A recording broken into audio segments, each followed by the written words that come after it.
Batisi TV Lone Rashapi Daka Frank Motors Kajaka Dekali Gabatamai Junka Tata Motors Halatko Ni Shillong Rinkat Bakanet Foodish Ordar Mapi Ninwan Ramani Hakir Dobiying Jompi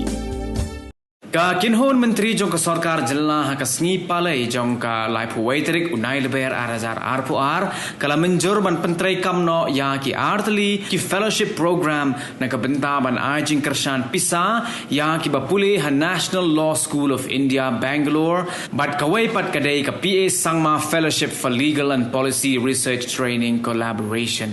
Menteri Rangba ka Jellau Konrad Sangma ka jingya keren bat kilat pathai khubor uliathu nalor ki samla Pule ka Sorkar kan sapharu wat ki officer bakin lait pentibet yalade ha ka National Law School of India.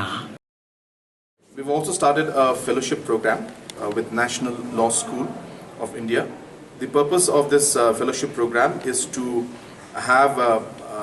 students and graduates and people who are following their graduation and post-graduation in National Law School India, Bangalore, to work with the Government of India. So there will be two fellowships. We are calling the fellowship the PA Sangma Fellowship for Legal and Policy Research Training Collaboration.